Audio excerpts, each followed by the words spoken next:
Imagine building a more successful hypnosis business just in the next 10 days.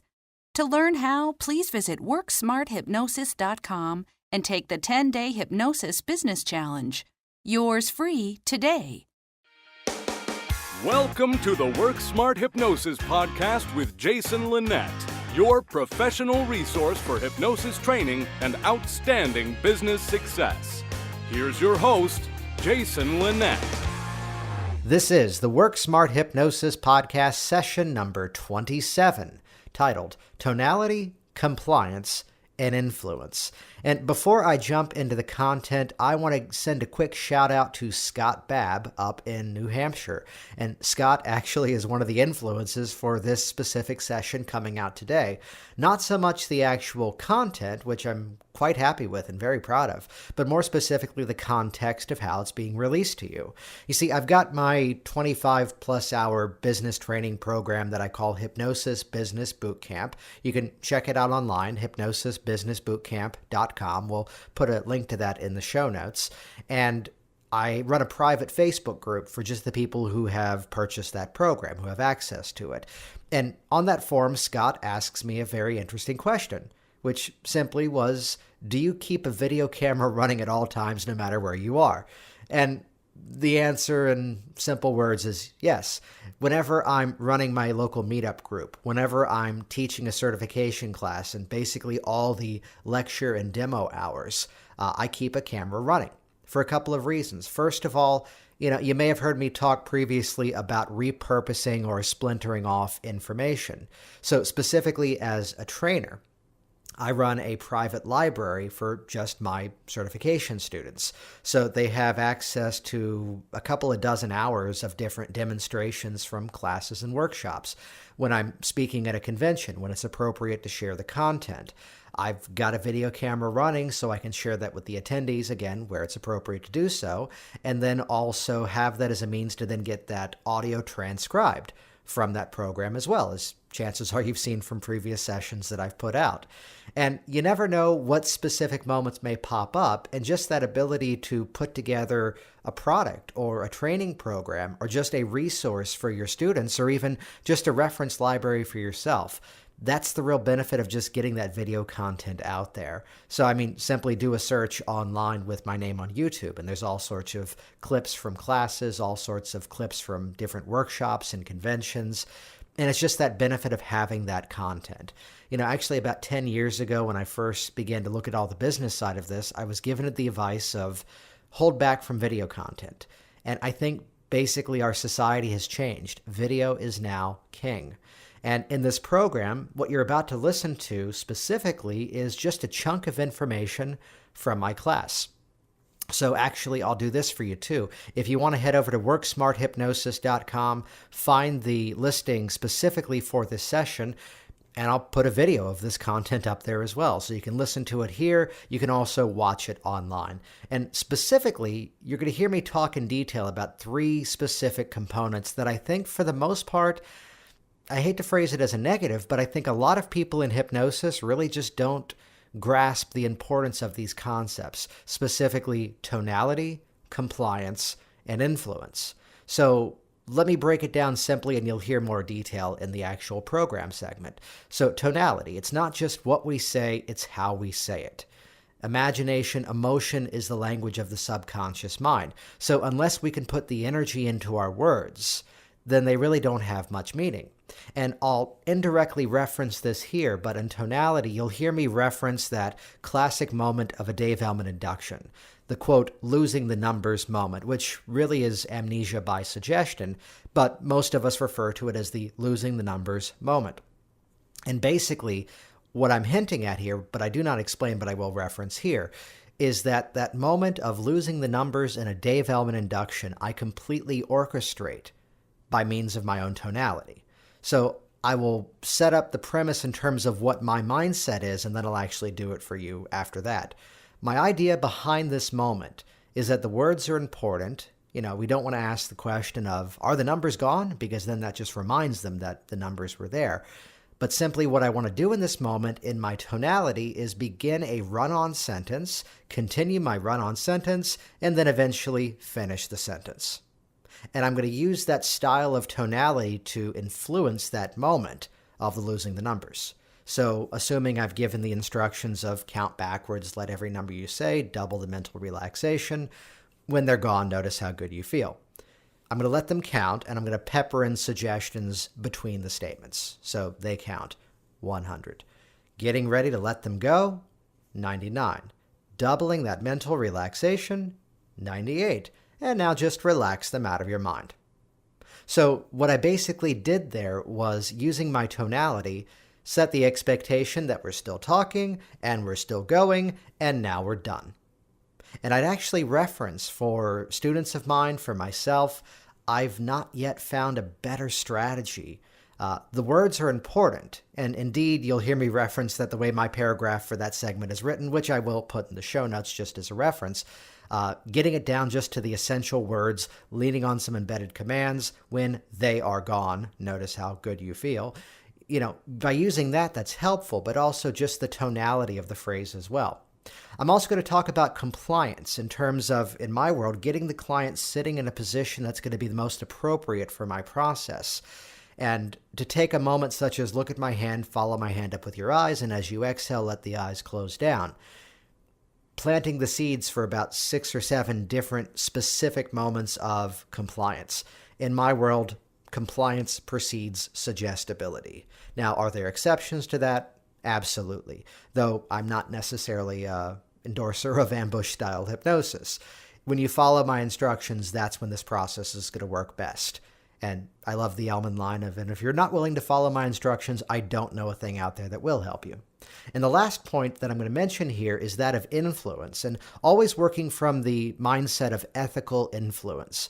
Whenever we're speaking, whenever we're communicating, we're influencing. Face it, our words have meaning. And even if it's as simple as getting a client sitting in the best possible position for our work, in the ways that it's actually going to benefit from us. I'm not one of the people that feels the need to have them uncross their legs or tell them they can and can't do certain things. Are you comfortable like that? Good. You can sit like that. Though if you need to move around, go right ahead. That just helps you to relax even further. Though specifically in my process, at times I may be tapping on their hand, tapping on their shoulder, whether it's an induction, whether it's an anchoring process. I kind of just need access. So you'll hear me reference the specific reasons behind each and every word that I use, so consistently, without challenge, I get the intended result.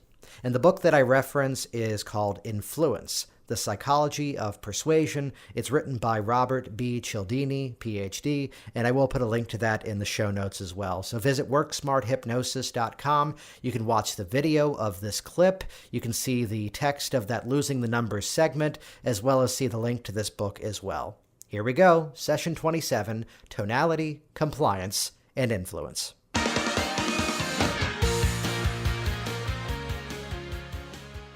The question also pops up about what is the appropriate tonality for this process. And I mentioned it yesterday, whatever is appropriate for the suggestions being given.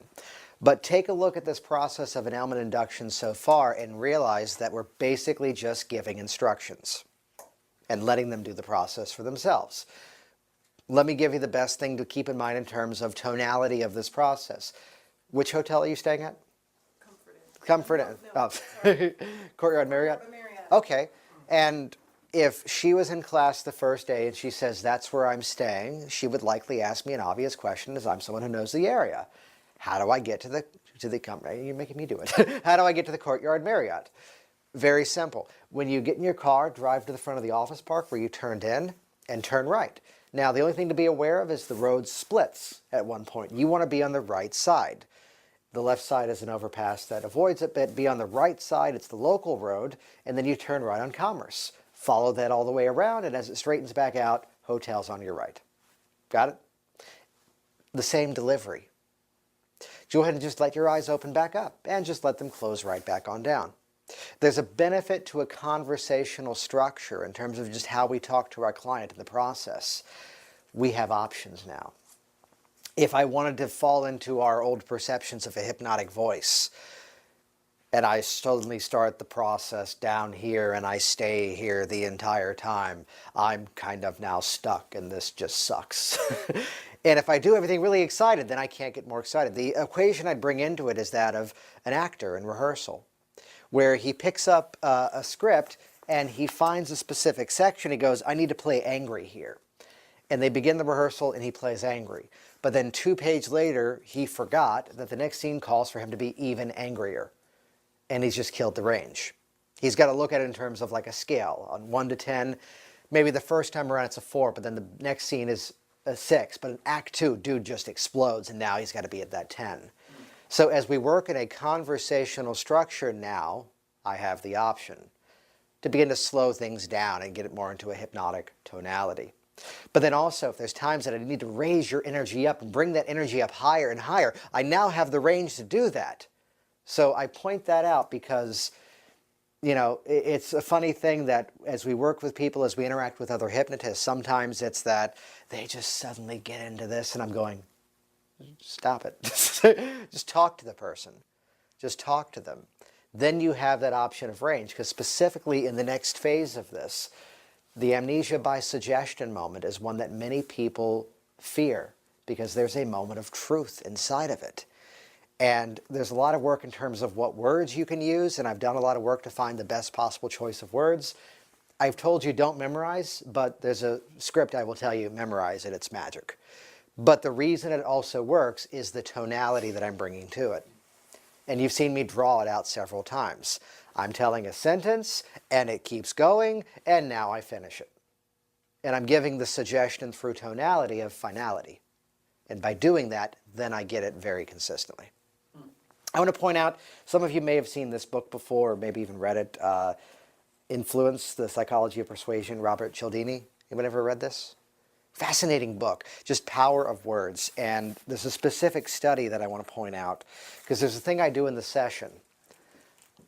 I'm completely okay with whatever position you're the most comfortable here. As I mentioned yesterday, the whole bit about if their legs are crossed, uncross them. If they're doing this, change it. Maybe if we want to play with compliance, but I think there's better ways to get compliance in the process, rather than just like some stage hypnotists will shuffle people around from one seat to another just for the sake of building compliance. I think there's more artful ways of doing it. Simple instructions, like I said at the beginning of the Dave Ellman induction. Look at my hand. Take a nice deep breath in as you follow my hand up with your eyes. Hold that breath. And as you exhale, let the eyes close on down. It has the perception of one fluid motion, but there's about 6 or 7 specific pieces of instruction throughout that. You got that? And if they're not following one of those steps, I kind of know what I'm in for at that point. So I'm okay if their legs are crossed. Now, I'll put into my pre-talk, as I've referenced, if you want to move them around, go right ahead. That helps you to relax even deeper. But specifically, this moment of, I'm okay with whatever position they're in, but I do need them in the process to have the hands on the sides of the chair for this experience. And the magic of how I do that comes down to one simple word. And let me read a quick excerpt from this, or at least just reference it. A study that was done by the Harvard social psychologist Ellen Langer. Basically, it was people cutting in line at a busy office to make copies, like a Xerox machine, and playing with a choice of words.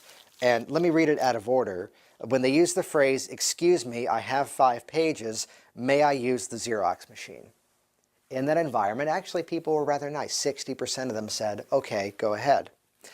In another one, and again they're out of order, so I'm reading this out of order, when they use the phrase, "Excuse me, I have 5 pages, may I use the Xerox machine because I'm in a rush?"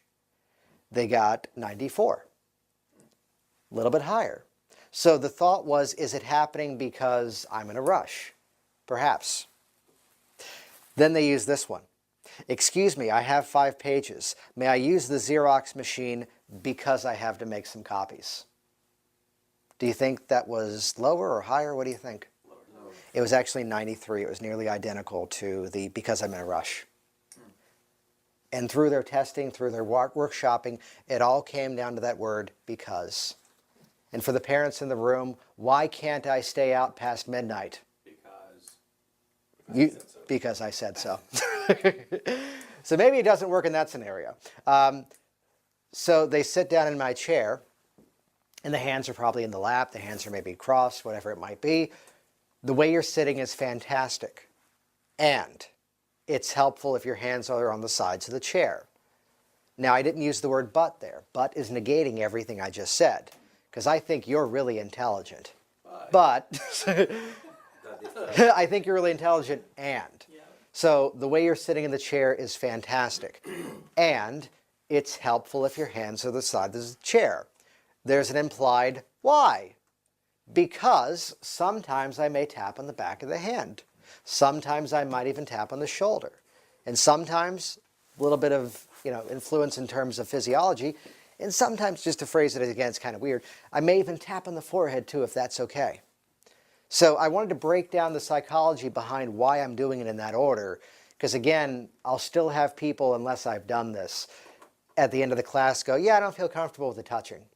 But I've fully qualified exactly why I do everything. Because it works. So it's specific phrasing. The way you're sitting is fantastic. And, which they could be sitting in any position. They could be like this. The way you're sitting is fantastic. And it's helpful if you place your hands on the sides of the chair. Because sometimes I may tap on the back of the hand. Sometimes I may even tap on the shoulder. I might even very rarely tap on the forehead. And again, even more awareness of the words. Is that okay? And as I did the demo in your room, I was already smiling and nodding before I got the question out, which already has you nodding. And, yeah, there you go. And I'm also phrasing it as a sentence. So in that delivery, again, that's how, no matter how they sit down, in just the simplest choice of words. So I wanted to illustrate that here, because that's a lot of what's going to be happening within this Dave Ellman induction. How I could have said so many more things to get that result. But instead, sanding it down to the essentials, becoming aware of the difference between the words but or and then becoming aware of just the power of the word because. It could probably work if I just simply said, it's helpful if the hands are on the sides of the chair because that helps the process, without even quantifying why. But I want to get the permission to tap as part of the process. Thanks for listening to the Work Smart Hypnosis podcast at WorkSmartHypnosis.com. Hey there, it's Jason, and I want you to be one of the first to find out as we upload amazing new content. So do this right now. Click the subscribe button right here on this video. That's going to link you to our YouTube channel here, and you will be the first to find out as new resources and downloads are made available. Do it now.